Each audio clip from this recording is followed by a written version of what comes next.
To रोशन की class YouTube channel. आप सभी का आज की इस वीडियो में एक बार फिर से बहुत बहुत स्वागत है। आज हम देखेंगे शिक्षण योजना नंबर 5 यानी कि शिक्षण योजना संख्या 5। और ये हमारी आज की जो शिक्षण योजना है वो भी कक्षा 6 के लिए है और विषय है सामाजिक विज्ञान का। तो दोस्तों पूरी वीडियो ध्यान से देखा करिए। और अगर आप लोगों को कोई सुझाव देना है, अगर आप लोगों को इसमें लगे कि कोई सुधार कर सकता हूँ मैं, तो मुझे कमेंट बॉक्स में ज़रूर बताया करिए कि मैं शिक्षण योजना में और क्या सुधार कर सकता हूँ। और अगर आप लोगों को किसी भी प्रकार की शिक्षण योजना, किसी भी क्लास की शिक्षण योजना आप लोगों को चाहिए तो मुझे कमेंट बॉक्स में बताइए। मैं कोशिश करूंगा कि 24 से 48 घंटे के अंदर आप लोगों की शिक्षण योजना आप तक पहुंचा सकूं। आपको सिर्फ इतना काम करना है कि रोशन की क्लास यूट्यूब चैनल को नीचे सब्सक्राइब लिखा हुआ लाल कलर का बटन आ रहा होगा, उस पर क्लिक करके सब्सक्राइब कर लीजिए और साथ ही साथ बेल आइकन को दबा लीजिए, जिससे मैं आप लोगों की शिक्षण योजना अपलोड करूँ तो उसकी नोटिफिकेशन आप तक पहुँच जाए। और अगर आप लोग भी मेरी तरह अन्य शिक्षकों की, अन्य शिक्षक भाइयों की हेल्प करना चाहते हैं तो मैं नीचे डिस्क्रिप्शन बॉक्स में अपना व्हाट्सएप नंबर दे दूंगा। आप अपनी द्वारा बनाए गए पाठ्य योजना को उस नंबर पे व्हाट्सएप कर दीजिएगा फ़ोटो खींच के। मैं उसको पीडीएफ बना के इस तरीके से वीडियो बना के अन्य शिक्षक बंधुओं के पास पहुँचाने की कोशिश करूँगा। अगर आप लोग ये चाहते हैं कि मैं आप लोगों को क्रेडिट भी दूँ उस वीडियो में, तो आप लोग उसमें नाम भी बता दीजिएगा, मैं आप लोगों को उस वीडियो में क्रेडिट भी दे दूँगा। तो चलिए दोस्तों अब शुरू करते हैं आज की शिक्षण योजना। आप देखिए इस तरीके से शिक्षण योजना संख्या लिखना होता है ऊपर, जैसे इस शिक्षण योजना में लिखा गया है। उसके बाद आपको विद्यालय का नाम लिखना होता है जिस विद्यालय में आप शिक्षण योजना पढ़ाएंगे। उसके बाद आपको अपना नाम लिखना है यानी कि शिक्षक का नाम लिखा जाएगा। उसके बाद इस तरीके से आपको बॉक्स बना के दिनांक यानी कि उस दिन की डेट जिस दिन आप शिक्षण योजना पढ़ाएंगे, कक्षा हमारी आज की 6वीं है, 6th क्लास के लिए ये शिक्षण योजना है। विषय है सामाजिक विज्ञान का, लेकिन आपकी बुक का नाम है पृथ्वी और हमारा जीवन, इसलिए यहाँ पे लिखा गया है विषय के अंतर्गत दोनों चीज़ें मैंने लिख दी हैं, सामाजिक विज्ञान और पृथ्वी और हमारा जीवन आपके बुक का नाम हो गया। और समय यहाँ पे समय 40 मिनट का है। अब उसके बाद आप देख लीजिए आपको हेडिंग डालना होता है लर्निंग आउटकम। लर्निंग आउटकम में आपको लिखना है कम से कम 1 से 2 पॉइंट और मैक्सिमम 3-4 पॉइंट भी आप लिख सकते हैं इसके अंतर्गत। लर्निंग आउटकम में आपको वो सारी चीज़ें लिखनी होती हैं जिसके बारे में आप इस शिक्षण योजना को पढ़ाने के बाद, इस पाठ प्रकरण को पढ़ाने के बाद बच्चों में किन किन चीज़ों का डेवलपमेंट करना चाहते हैं, उनको किस किस चीज़ की जानकारी आप प्रदान करना चाहते हैं। तो देख लीजिए पहला पॉइंट लिखा गया है छात्र उत्तर प्रदेश की भौगोलिक स्थिति के विषय में जानकारी प्राप्त करेंगे, और दूसरा पॉइंट है छात्र उत्तर प्रदेश के इतिहास की जानकारी प्राप्त करेंगे। ये हो गया लर्निंग आउटकम। उसके बाद आपका आता है अगला हेडिंग प्रकरण आप देख सकते हैं आज का हमारा कक्षा 6 का आखिरी अध्याय है ये, 11वां यानी कि 11th चैप्टर है ये, हमारा प्रदेश उत्तर प्रदेश। उसके बाद आपको प्रकरण लिखने के बाद आपको सीखने सिखाने की सामग्री लिखनी होती है। सीखने सिखाने की सामग्री में आप उत्तर प्रदेश के बारे में बताएंगे तो उत्तर प्रदेश का मानचित्र आपके पास होना चाहिए। उसके बाद चौक का यूज करेंगे, डस्टर का यूज करेंगे, और उसके बाद देख लीजिए लिखा गया है दीक्षा ऐप पर उपलब्ध सामग्री, यानी कि ये सारी चीज़ें आपके पास होनी चाहिए सीखने सिखाने की सामग्री में, जिसका आप यूज करेंगे 40 मिनट की क्लास में अपने शिक्षण कार्य करने के दौरान। अब आपको अपना अगला हेडिंग लिखना है जो सबसे इंपॉर्टेंट हेडिंग माना जाता है, सीखने सिखाने की प्रक्रियाएं, या फिर उसको ऑब्लिक करके गतिविधि भी आप लिखिए यहाँ पे। इसको आपको इसमें 4 कॉलम बनता है।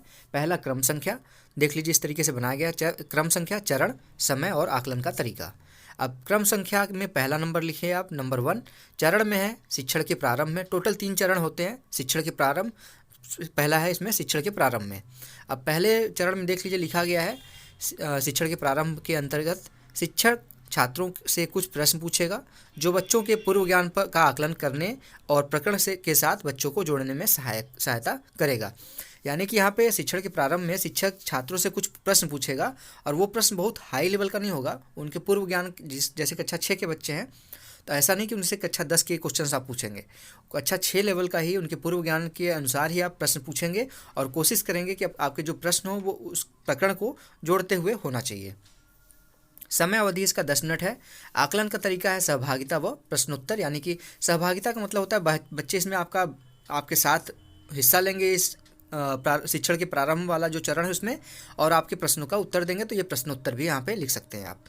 अब देख लीजिए चरण में है, पहला क्वेश्चन यहाँ पे है छात्रों आपके गांव का क्या नाम है। यहाँ पे आप उत्तर भी लिख सकते हैं आकलन के तरीके वाले कॉलम में, लेकिन ज़रूरी नहीं है, आपके बच्चों का गांव अलग अलग भी हो सकता है, तो यहाँ पे कोई भी अलग अलग सबका आंसर आएगा, तो वो जिस छात्र से आप पूछेंगे उसके ऊपर डिपेंड करेगा कि वो क्या आंसर देता है।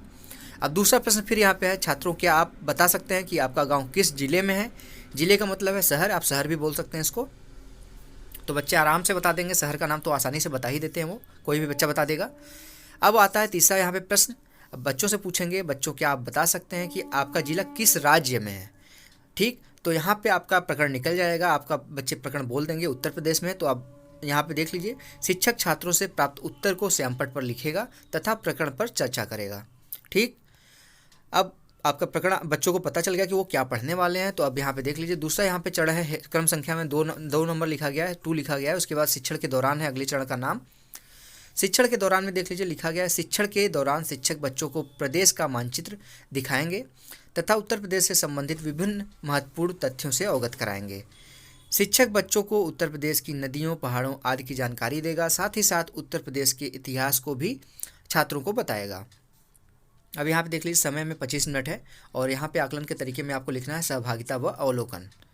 अब यहाँ पे देख लीजिए, अभी यहाँ तक इतिहास को भी छात्रों को बताया गया, इसके आगे भी अभी तक हमने नहीं देखा था। अब यहाँ पे देख लीजिए, शिक्षक छात्रों को प्रदेश के मुख्यमंत्री, राज्यपाल और अन्य मुख्य तथ्यों की जानकारी देगा। ठीक, इसके अतिरिक्त शिक्षण के दौरान शिक्षक बच्चों को दीक्षा ऐप पर उपलब्ध जानकारी से परिचित कराएगा। ठीक, अब इसके बाद आता है आपका गतिविधि, क्योंकि ये चरण जो था उसमें आपको गतिविधि भी बतानी है। तो गतिविधि देख लीजिए, यहाँ पे लिखा गया है, शिक्षक श्यामपट्ट पर उत्तर प्रदेश का नाम लिखेगा तथा छात्रों के शहर के आसपास के 5 शहरों के नाम श्यामपट्ट पर लिखकर बच्चों के 5 समूह बनाएगा और एक एक समूह को श्यामपट्ट पर बुलाकर एक शहर का नाम मानचित्र में ढूंढने को कहेगा। ठीक, अब 5 समूह आपको बनाना है। वो समूह आप अपने अनुसार, जितने बच्चे हैं उसके अनुसार आप बना सकते हैं। अगर आपकी क्लास में 20 बच्चे हैं तो 4-4 के 5 समूह बना सकते हैं। 25 बच्चे हैं तो 5-5, 6-6, 5-5 ऐसे कर सकते हैं, जिससे आपके सारे बच्चों को श्यामपट्ट पर आने का मौका मिल सके। ठीक, ढूंढने को कहेगा। उसके बाद छात्रों द्वारा जो ढूंढा गया शहर रहेगा उसके बारे में शिक्षक उन शहरों के बारे में बच्चों को जानकारी देगा। ठीक है, ये सारी चीज़ें होने के बाद अब आपका आता है चरण नंबर 3, यानी कि क्रम संख्या नंबर 3 यहाँ पे लिखेंगे। अब इस चरण का नाम है शिक्षण के बाद। शिक्षण के बाद आपको देख लीजिए, यहाँ पे लिखा है, शिक्षण के बाद शिक्षक बच्चों से प्रकरण से संबंधित कुछ प्रश्न पूछेगा। ये 5 मिनट इसमें समय आपका लगेगा, तो टोटल आपके 40 मिनट इस तरीके से कवर हो गए। अब यहाँ पे देख लीजिए, प्रश्न पूछा गया है। यहाँ पे भी प्रश्न आप अपने अनुसार बना सकते हैं। एक प्रश्न पूछना चाहते हैं आप, एक प्रश्न पूछ के उनका मूल्यांकन करना चाहते हैं कि बच्चों को आपने जो पढ़ाया वो कितना समझ में आया, या फिर 2 प्रश्न पूछना चाहते हैं, 3 प्रश्न पूछना चाहते हैं, ये आपके ऊपर है। नंबर ऑफ क्वेश्चंस आपके ऊपर वेरी करेंगे। तो यहाँ पे देख लीजिए, लिखा गया है, शिक्षण के बाद शिक्षक बच्चों से प्रकरण से संबंधित कुछ प्रश्न पूछेगा। वो प्रश्न वही होंगे जो आपने अभी क्लास में पढ़ाया है, उसी के ऊपर आधारित होने चाहिए। पहला प्रश्न देख लीजिए, यहाँ पे छात्रों आप किस प्रदेश में रहते हैं, तो ये तो बच्चों को पता है, ये आराम से बता देंगे। अब दूसरा प्रश्न फिर यहाँ पे है, उत्तर प्रदेश की राजधानी का क्या नाम है, यहाँ पे आप ये भी पूछ सकते हैं प्रश्न। अब आकलन के तरीके में देख लीजिए, लिखा गया सहभागिता व प्रश्नोत्तर, तो यहाँ पे इसको भी आप देख लीजिएगा। अब आता है गृह कार्य। गृह कार्य में देख लीजिए, आपको यहाँ पे बच्चों को घर से कार्य करके लाने के लिए कुछ काम आपने पढ़ा दिया कोई चैप्टर। अब बच्चों को अगर गृह कार्य नहीं देंगे तो वो वहीं पे छोड़ देंगे, उस चैप्टर को जाके घर पे रिवाइज नहीं करेंगे। तो एक अच्छे शिक्षक की यह निशानी होती है कि वो कोई चैप्टर पढ़ा रहा है तो गृह कार्य अवश्य दे। तो देख लीजिए, यहाँ पे दिया गया है बच्चों को कार्य, शिक्षक छात्रों से उत्तर प्रदेश के मानचित्र में कुछ शहरों को दर्शाने के लिए कार्य देगा तथा उन शहरों की कुछ प्रसिद्ध बातें लिखने के लिए कहेगा। ये हो गया आपका गृह कार्य। अब गृह कार्य के बाद आता है आपका शिक्षण की आगामी योजना। ये आपका शिक्षण योजना की अंतिम हेडिंग है। इसमें आपको लिखना है, शिक्षक बच्चों के लर्निंग आउटकम के आधार पर आगामी शिक्षण योजना तैयार करेगा। तो दोस्तों, ये हो गया आपका शिक्षण की आगामी योजना भी।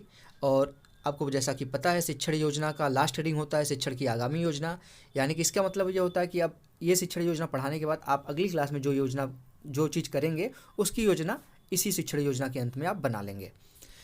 तो ये हो गया आज का शिक्षण योजना यहाँ पे समाप्त। आशा करता हूँ आप लोगों को आज की शिक्षण योजना पसंद आई होगी। शिक्षक बंधुओं, अगर आप लोगों को शिक्षण योजना पसंद आई तो प्लीज़ शिक्षण योजना की इस वीडियो को लाइक करिएगा। नीचे लाइक का बटन होगा, थम्सअप का बटन होगा, उस पर क्लिक करके लाइक कर दीजिएगा। और आप लोग मुझे ज़रूर सजेशन दिया करिए कमेंट बॉक्स में कि इस शिक्षण योजना में आप लोगों को क्या गलतियां मिली हैं, आपको क्या अच्छाइयां मिली हैं, उसको भी बता सकते हैं। और मुख्य तौर पे आप लोग गलतियां ज़रूर बताया करिए, जिससे मैं आगामी शिक्षण योजना में वो गलतियां ना करूं और आप लोगों को सही जानकारी प्रदान कर सकूं। और जैसा कि मैंने स्टार्टिंग में बताया, अगर आप लोग भी मेरी तरह अन्य शिक्षकों को, अन्य शिक्षिकाओं की हेल्प करना चाहते हैं तो नीचे मैं डिस्क्रिप्शन बॉक्स में एक नंबर दे दूंगा, व्हाट्सएप नंबर है। उस पर व्हाट्सएप आप फोटो खींच के अपने पाठ्य योजना की, शिक्षण योजना की, जो भी आपने शिक्षण योजना बनाई है उसकी फ़ोटो खींच के मुझे उस व्हाट्सएप नंबर पे फ़ोटो पे को सेंड कर दीजिएगा। मैं इसको PDF कन्वर्ट करके वीडियो बना के अन्य शिक्षकों की हेल्प कर दूंगा। अगर आप लोग क्रेडिट लेना चाहते हैं उस वीडियो में तो मैं आप लोग अपना नाम भी उस फ़ोटो के साथ अपना नाम भी भेज दीजिएगा, मैं उस वीडियो में आप लोगों को क्रेडिट भी ज़रूर दूंगा।